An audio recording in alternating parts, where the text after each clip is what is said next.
இன்று வாக்களிக்க செல்பவர்களுக்கு வெளியான முக்கிய அறிவித்தல். வாக்களிப்புக்கு பின்னர் வன்முறை வெடிக்குமா? காவல்துறை அளித்துள்ள விளக்கம். ஜனாதிபதி தேர்தலின் உத்தியோகபூர்வ முடிவுகள் தொடர்பில் வெளியிடப்பட்ட தகவல். மட்டக்களப்பில் முன்னாள் எம்பி மீது தாக்குதல். இலங்கை தொடர்பில் நிறைவேற்றப்பட்ட தீர்மானம் குறித்து ஆராய்வு. அமெரிக்க அதிபர் தேர்தல் கருத்து கணிப்பில் முன்னிலை பெற்றவர் யார்? அரசு தனியார் ஊழியர்களின் விடுமுறை தேர்தல்கள் ஆணைக்குழுவின் அறிவித்தல்.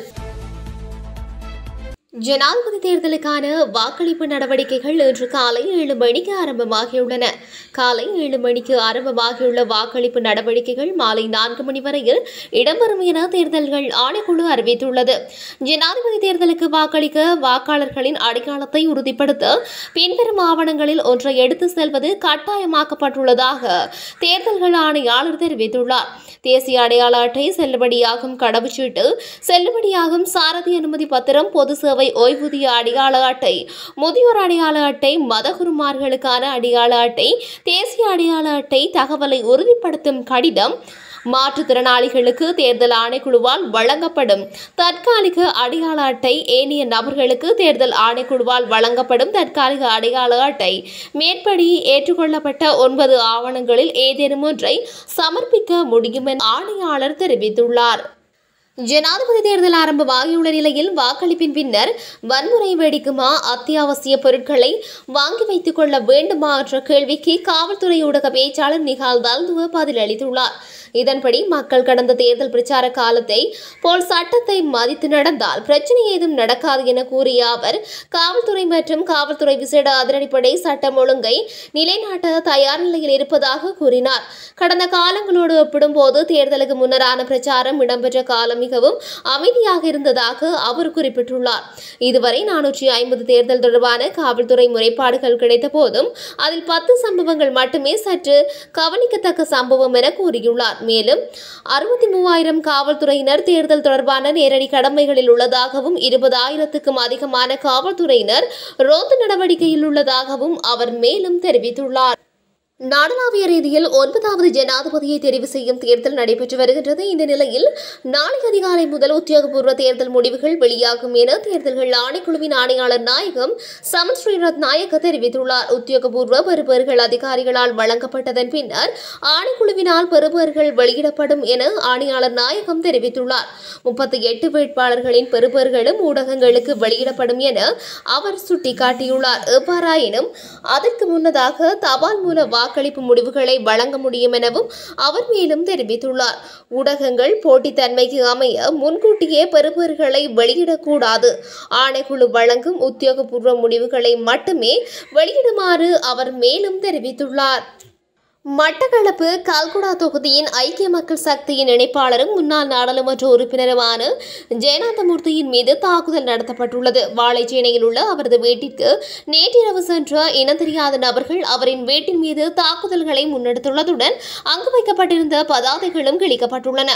இந்த தாக்குதல் நடவடிக்கையை 3 அடங்கிய குழுவினர் முன்னெடுத்ததாக தாக்குதலுக்குள்ளான ஜெயநாதமூர்த்தி தெரிவித்துள்ளார். வாழைச்சேனை ஆதார வைத்தியசாலையில் தாக்குதலுக்குள்ளானவர் அனுமதிக்கப்பட்டுள்ளதுடன் இது தொடர்பான விசாரணைகளை வாழைச்சேனை போலீசார் முன்னெடுத்து வருகின்றனர். சஜித் பிரேமதாசவுக்கு ஆதரவு வழங்குவதாக தெரிவித்தே தன் மீது தாக்குதல் நடத்தப்பட்டதாகவும் முன்னாள் நாடாளுமன்ற உறுப்பினர் தெரிவித்துள்ளார். பிள்ளையானின் ஆதரவாளர்களே தன்னை தாக்கியிருக்க கூடும் எனவும் அவர் சந்தேகம் வெளியிட்டுள்ளார். இலங்கை தொடர்பில் நிறைவேற்றப்பட்ட 51 கீழ் 1 தீர்மானத்தை கால நீடிப்பு செய்ய கோரி பிரிட்டன் தலைமையிலான இணை அனுசரணை நாடுகளால் தயாரிக்கப்பட்டுள்ள வரைவை வாக்கெடுப்புடனோ அல்லது வாக்கெடுப்பின்றியோ நிறைவேற்றுவதற்கான சாத்தியப்பாடுகள் குறித்து ஐநா மனித உரிமைகள் பேரவையில் ஆராயப்பட்டுள்ளது.